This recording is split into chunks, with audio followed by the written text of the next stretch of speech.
Indian times news channel में आपका हार्दिक स्वागत है।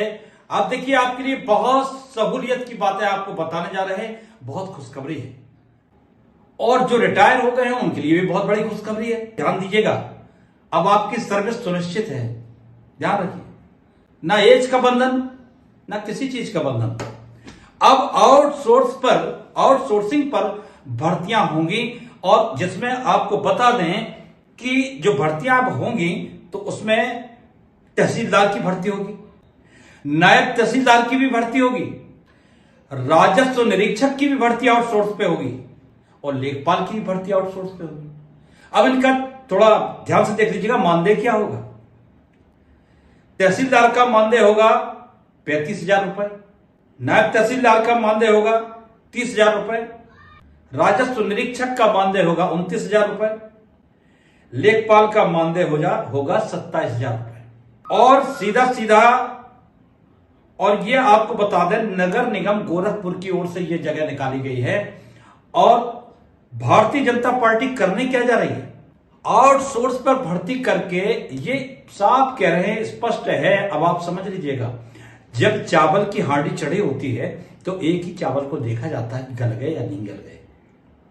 तो दोस्तों, हम उन बेरोजगार बंधुओं से यही कहेंगे, और कुछ बेरोजगार हमको मिले, वो ये कह रहे थे कि मैं पढ़ूं, सर जी मैं पढ़ूं या ना पढ़ूं। मैंने कहा क्यों, ऐसा क्या हो गया? तो उन्होंने यही कहा कि वो तो आउटसोर्स पर भर्ती करने जा रहे हैं। अब हमारा क्या होगा, क्या सरकारी नौकरी मिलेगी या नहीं मिलेगी? तो अखिलेश यादव ने कुछ ट्वीट करके लिखा हुआ है, उसको हम एक बार आपको पढ़ के सुना दें। इन्होंने बहुत अच्छी तरह ट्वीट करके लिखा है, बेहतर होगा कि भाजपा पूरी की पूरी सरकार ही आउटसोर्स पर आउटसोर्स कर दे तो उसकी जगह उसका एक जगह से ही सारा कमीशन एक साथ सेट हो जाए। यह अखिलेश यादव का बयान है, ट्वीट करके उन्होंने लिखा है। क्या लिखा है? बेहतर होगा कि भाजपा पूरी की पूरी सरकार ही आउटसोर्स कर दे तो उसका एक जगह से ही सारा कमीशन एक साथ सेट हो जाए। ऐसा करने से भाजपा को फुटकर में नौकरी और उसके बहाने आरक्षण को खत्म करने का महाकष्ट नहीं उठाना पड़ेगा। यह अखिलेश यादव ने लिखा है। हम तो हमेशा कहते रहे हैं, आज फिर दोहरा रहे हैं, नौकरी भाजपा के सो मोर।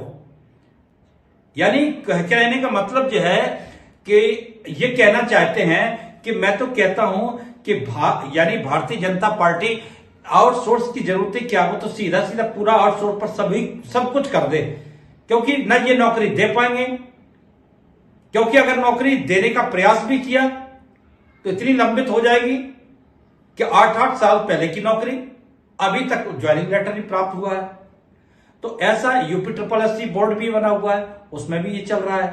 कई ऐसे मामले हैं जो फंसे लंबित चल रहे हैं, उनको ज्वाइनिंग लेटर नहीं मिल पाया, तो ये भर्ती क्या कर पाएंगे?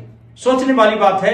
मैं तो उन लोगों से, बेरोजगारों से कहना चाहता हूं, अगर जो शिक्षित बेरोजगार हैं, जिन्होंने डिग्री ली है, डिप्लोमा लिए हैं, उनसे ये पूछना चाहता हूं, क्या आप तो जानते होंगे, उनके गार्जियंस भी जानना चाहें तो मैं बताना चाहूंगा, अगर किसी बच्चे का अगर 6 महीने तक अगर कोई वैकेंसी नहीं निकलती है, उस दरमियान में उसकी ओवरेज होने वाली होती है, तो उसे कितनी पीड़ा होती है।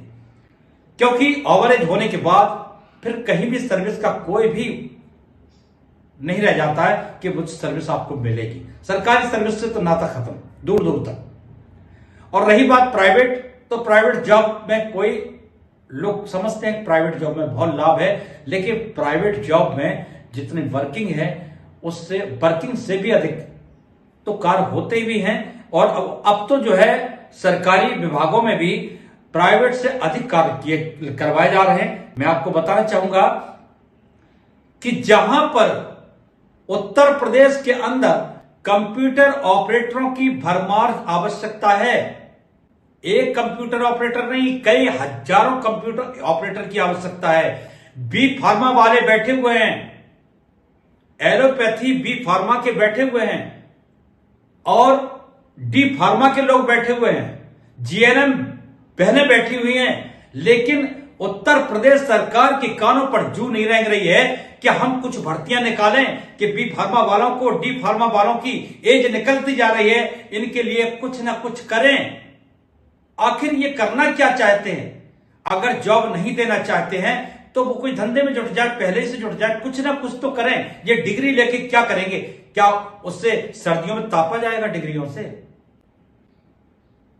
खैर, आउटसोर्स पर कितना अच्छा निकाला इन्होंने कि तहसीलदारों की भी भर्ती होगी। क्या बात है, नया नया सिगुफा, हर दिन एक नया। तहसीलदारों की, नायब तहसीलदारों की भर्ती, राजस्व निरीक्षक की भर्ती होगी। कुछ समय बाद हो सकता है आउटसोर्स पर डीएम की भी भर्ती होने लगे, आउटसोर्स पर आईपीएस यानी कि एसपी की भी भर्ती होने लगे। क्या बात है, कितना सुगम तरीका निकाला है। ना टीए देना पड़े, ना डीए देना पड़े, ना कोई एचआरए देना पड़े, आराम से आपको केवल जहां पे, कितना बढ़िया तरीका निकाला सुंदर उन्होंने। कुल मिला के जहां 1.5-2 लाख रुपए तनख्वाह देंगे, उतनी तनख्वाह में तो 4-5 कर्मचारी लग जाएंगे। खैर, जैसी योजना बनाए सरकार बीजेपी की है, जो योजना बनाए वो हमें योजना स्वीकार करनी पड़ेगी, मजबूरी है। जिसकी लाठी उसकी भैंस, करना ही पड़ेगा, क्योंकि सरकार बनाने के आप ही हकदार हो। आप ही ने जो कुछ किया है सो आप भुगतो, और भुगतना ही पड़ेगा। मैं ये कहना चाहता हूं, आउटसोर्स क्यों? आखिर क्या आवश्यकता ऐसी पड़ गई उत्तर प्रदेश शासन को या बिहार राज्य को? क्या पड़ गई कि आउटसोर्सिंग पर भर्ती करना पड़े, संपदा पर भर्ती करना पड़े? क्या भारतवर्ष के अंदर क्या जगह नहीं है, रिक्तियां नहीं है? बहुत सारी रिक्तियां हैं। आप करेंगे क्या? क्योंकि जब कोई शिक्षित शिक्षा प्राप्त करता है ना, उसको कितने पापड़ बेलने पड़ते हैं, कैसे डिग्रियां हासिल करता है, वो डिग्री लेने में पसीने छूट जाते हैं। बस यही आपके वाणी में विराम देता हूं।